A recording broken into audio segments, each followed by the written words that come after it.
Hello, welcome.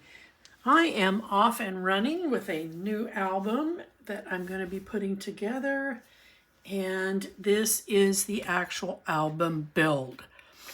If you have a preference for your own album in making it, that is totally acceptable, but when you're making your pages where you're going to lay your signatures, I have a 5/8 of a seam in between each of my pages. This allows a large enough gap for me to do some pretty good build-ups in between these signatures so that they're not getting smunched together because the hinge feature is not wide enough. So keep that in mind when you're making it. I'd hate for you to be disappointed and find out that your pages are doing this in essence in between because there's buildup there. But if you don't have a specific style, then this is how I make mine. So you will need to have 2 panels that are 9 by 9. And your spine piece is going to be 1 7/8 by 9. I bind my albums using Tyveck. It's a shipping envelope. It is glossy, it's really slick, and it is tough to tear. So I use it on the outside when I'm binding my elements, my cardstock, my chipboard, there I go. When I'm binding my chipboard, this is going to be on the outside, not the inside, the outside.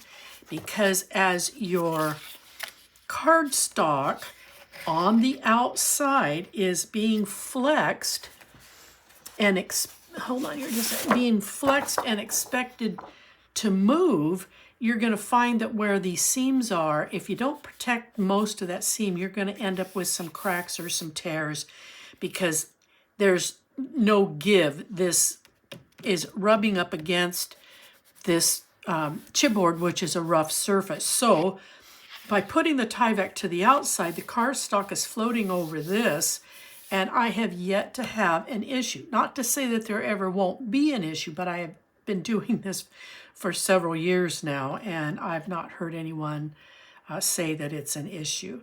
So this is what I use. Again, if you have your own binding mechanism, that's fine.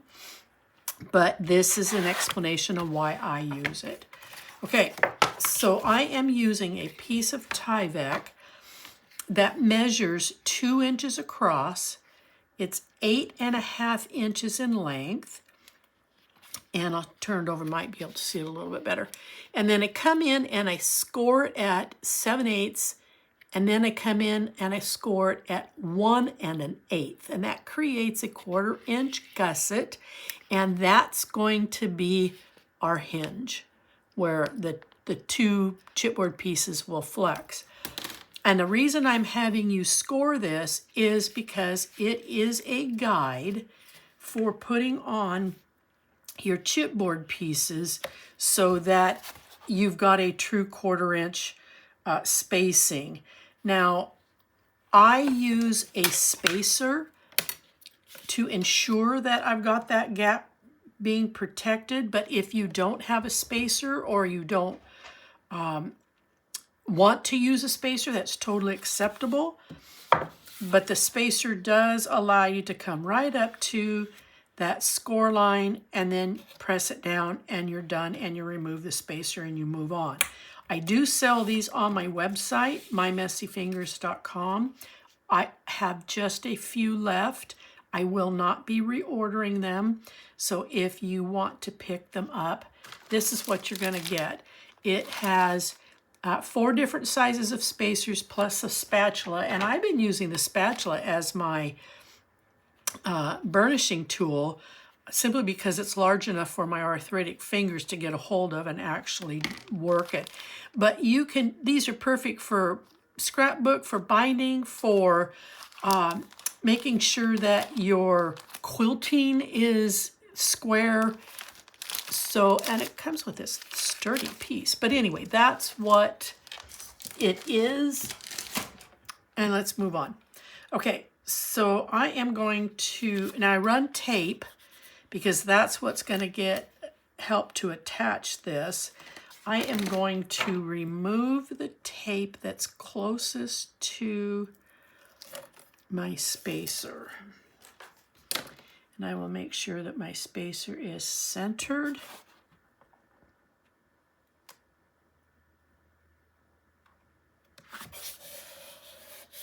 Okay. And then I'm going to remove this one. And I'm going to put my spacer back.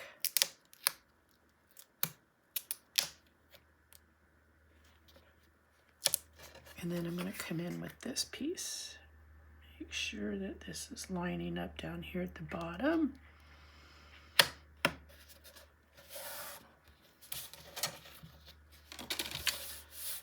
Nice and perfect.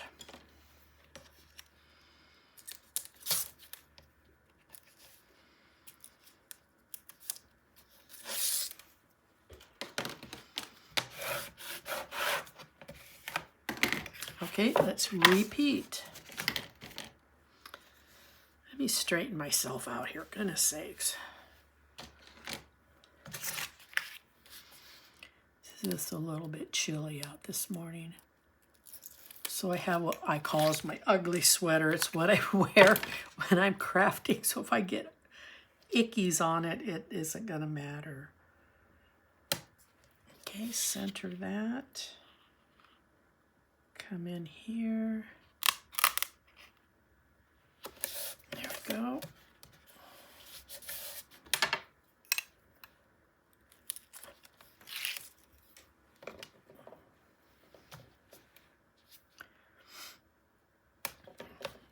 Line this up on my grid here at the bottom. Let's pick a bold line. I can see it better.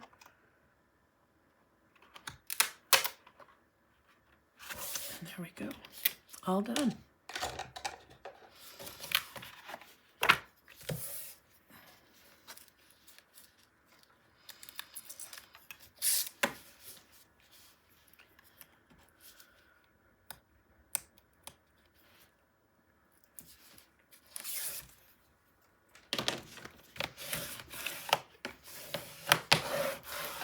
Now I have the links for all of this down below in the description field.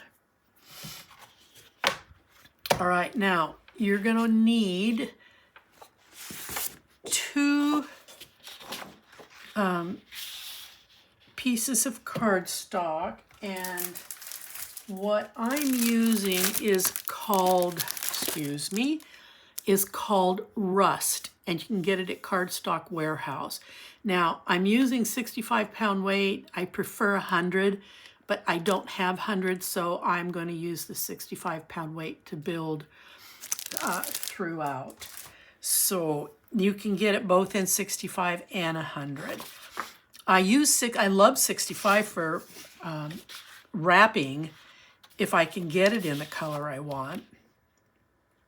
All right, so these two pieces are going to measure 11.5 inches across, 11 inches in height. I'm using 3/8 of an inch to bind the two on the seam.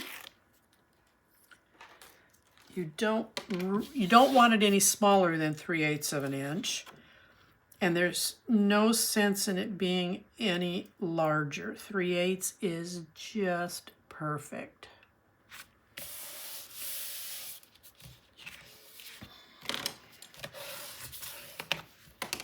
All right, now once you get those two put together, if you've cut it right, if I've cut it right and given you the right instructions, you want to center. You see this seam? You have to keep in mind that it's 3/8 of an inch, so it's actually coming over here. I want that in the center of my spine as close as possible. Having done so, it should give you approximately an inch on each end and then an inch on the top and the bottom. Hope I got that laid out right. Nice. Ooh, beautiful. Got an 1/8 of an inch extra here on this end, but that isn't really going to matter. Now that I've got that laid out there, I'm going to pencil mark because I rarely get that perfect. Okay, we're going to need to bind these two. We are going to put a lot of tape on the back side of this so that it binds to this cardstock, and then when it turns over and we put it down, we're going to run 3/8 of an inch of tape around the inside perimeter, not here, that'll be taken care of later, and then a 1/2 inch all the way around the perimeter. So it will take a little bit of tape. I'm going to start on the inside, seeing as how I've got that facing me. This will fill the gap that will be left by the 1/2 inch when you roll it over, because a 1/2 inch is going to come down here, but you're going to have a gap, and that helps to seal that in so that you don't have a lot of movement.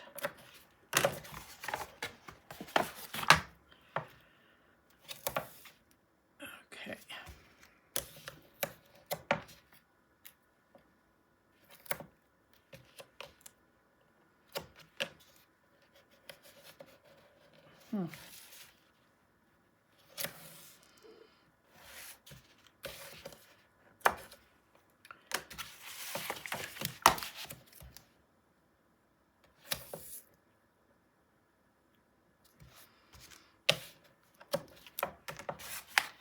Now I'm going to turn it over. I'm going to run tape here.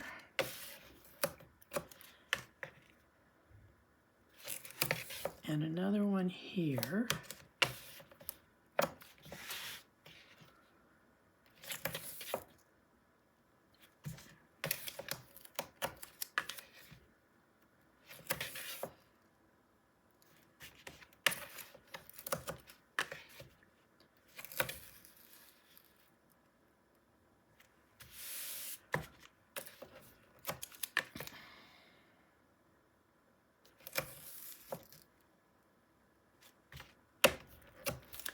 Now I'm going to grab my 1/4 inch roll and I'm going to finish it up.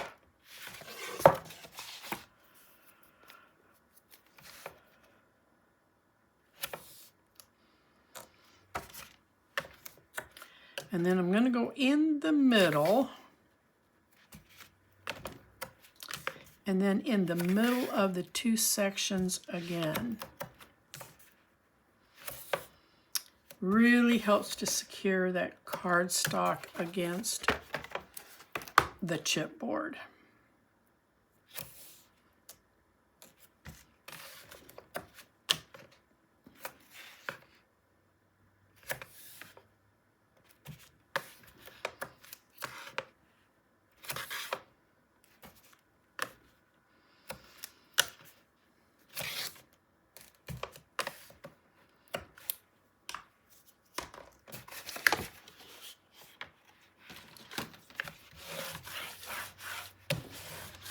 This is where that spatula comes in handy. It can burnish a larger area rather than doing one at a time because you're using a small tool.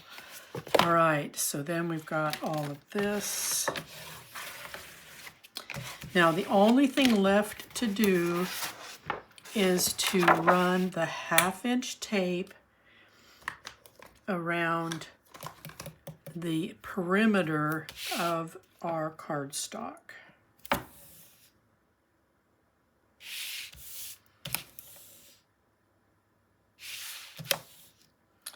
Yeah, you can use shorter strips if you wish. I just use one great big long one. I'm going to turn this all the way around.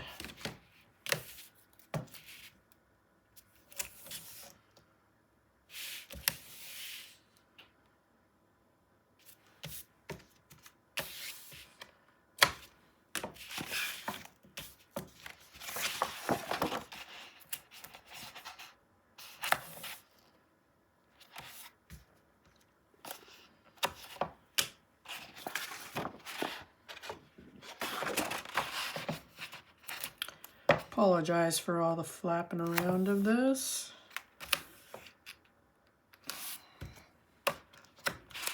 Okay, time to burnish.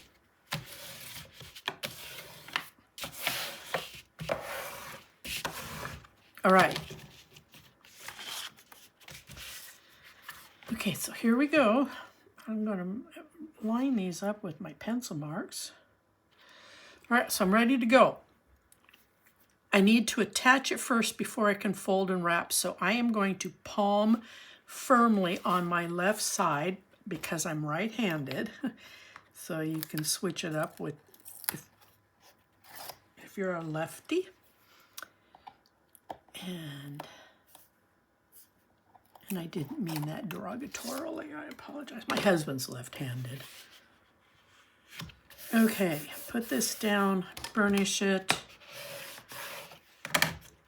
And now we can start taking off all of this. It's funny when we go to restaurants, I have to make sure I'm sitting on his non-dominant hand side so that we're not elbowing at each other. Okay, now when you pick this up, you need to have a good firm grip and lay it down, because if you don't, you may end up with this business, because Tyveck is extremely flexible. You want to keep that gap open. So you're going to give a nice firm tug and then you'll lay it down.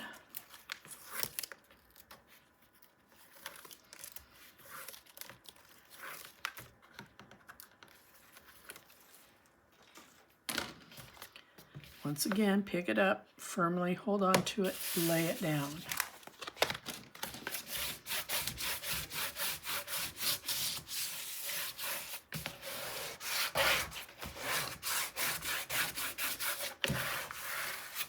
All right, time to miter corners.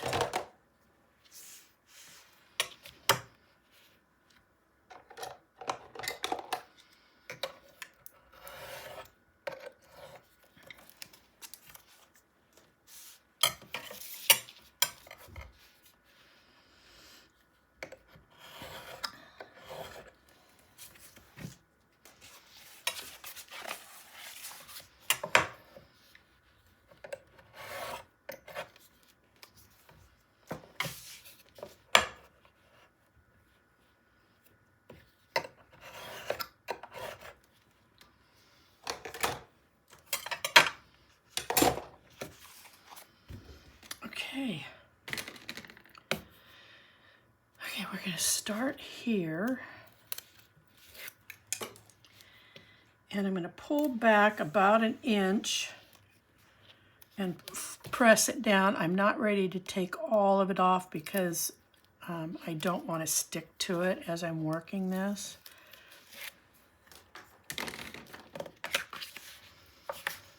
Flex this to break that fiber so that it bends over easily. Now, 100-pound cardstock, you would have to flex it quite a bit more, maybe 2, maybe 3 times more. This being 65, it's fairly easy. And I'm going to turn this, and I'm going to do it down here.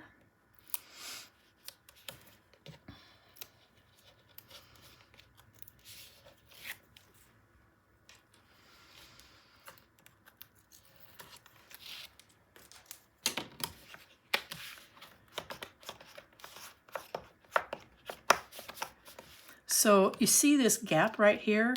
That's what the 3/8 is going to grab onto. So you've got the 1/2 inch is going to come out here, 3/8 is going to take this up, and then you get a nice secure seal. Bend your corners in. We don't want the pokey kind, we want kind of the rounded as best as possible.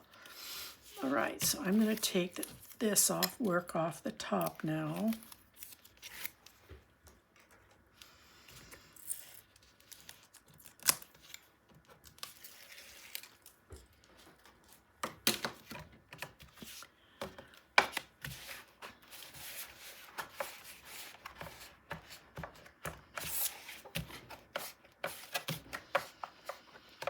that a good flex. And then in the middle, you lay it down first, and then you come down to your ends.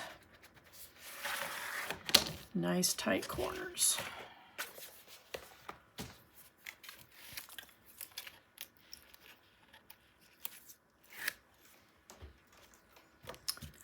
And we will repeat that process.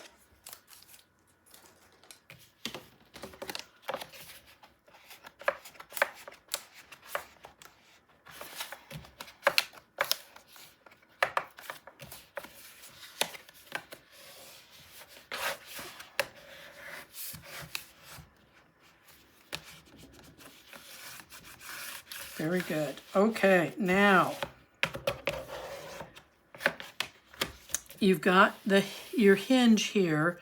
I want this cardstock down in the hinge. It just makes a crisper corner when these fold. So I'm going to, I use a rounded edge because I don't want to tear my cardstock. It does have a flat edge to it so that I can get in here and identify the edges of the chipboard. Now, if you're using a rounded tool, such as a scoring tool, the bigger the better, because these small ones will create so much pressure when you're in here. This is where you're going to tear. So just FYI. A stamping block would work as long as it's about 1/4 of an inch thick and that it has rounded corners. Square ones, you're going to run into that same problem with the square end.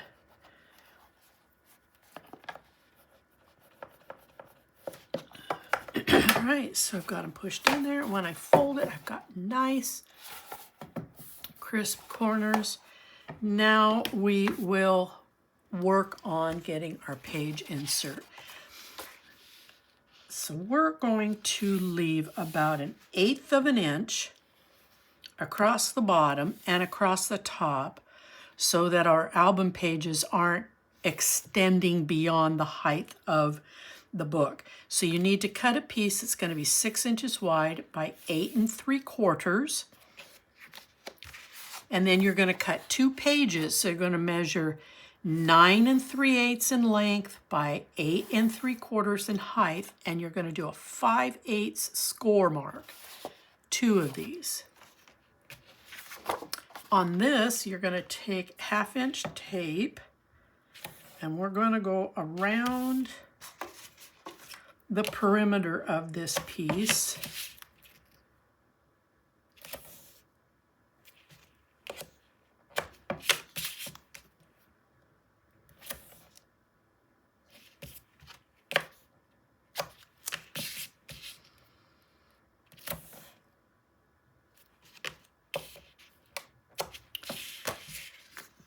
And then I'm going to put a strip of it here, only up to the cardstock, because the tape on the piece, the 6-inch piece, will go up there. So it will just not necessary to waste the tape. And then on this side, and then 2 here.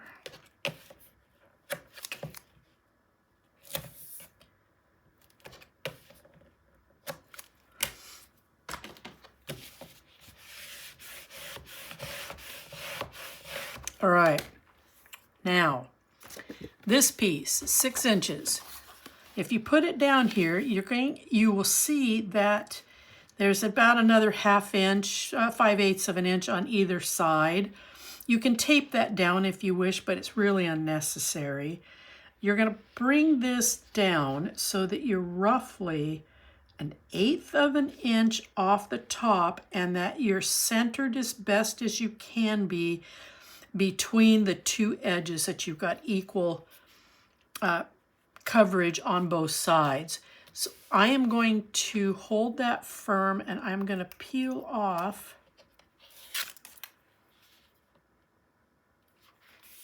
that piece. I almost jumped ahead of myself.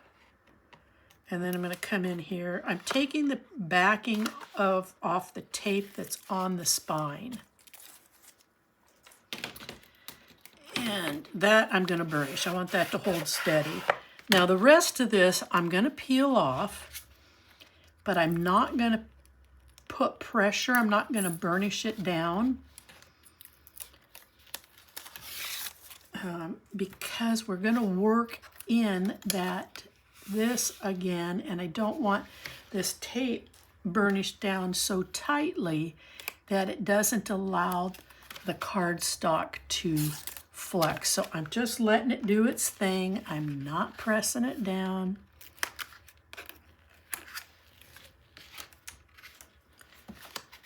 Sneak in here and get these off.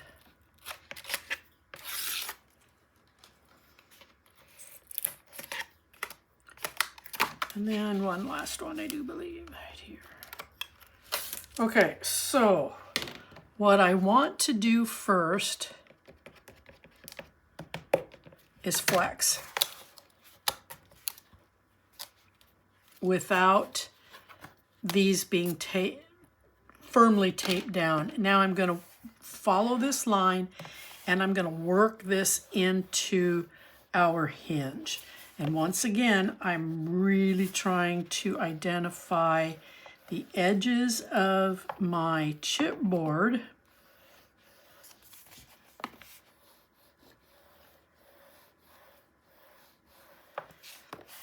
And by not burnishing down, it's allowing the cardstock to fold in, break the fiber and fold in. Now we're going to lay it flat, and now I'm going to burnish. Hold this and see, we still maintained nice clean corners. All right, now I do not cover these panels. It's a waste of cardstock because a signature is going to go over each one of these. So just so that you know, time to insert our pages. I'm going to take this edge here and I'm going to follow this line that I've created when I burnished. And I'm going to lay this in here, hopefully straight. Just a gentle, look at that. I can't believe it. Okay, I'm good with how that's laying, so now I'm going to go ahead and burnish. Fold this over.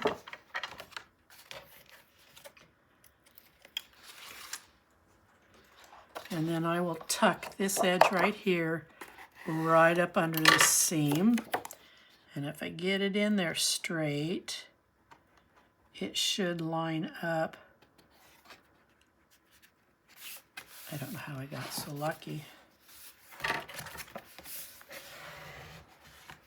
So did those lay in the right way?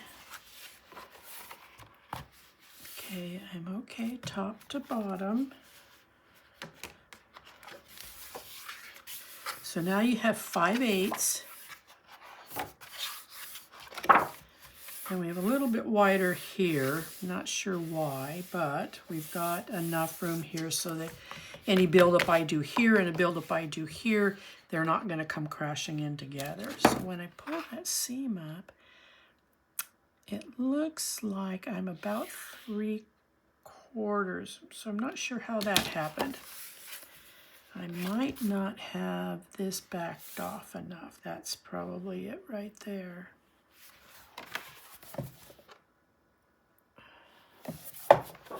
I'm looking at this. I don't know that I backed this off. I feel like I'm right on top of this seam. So what I'm going to do off camera is I'm going to take these two off. I'm going to back this off a little bit. I don't want it right on top of this seam. But other than that, this is done. And I will see you when we get ready to build. Bye-bye.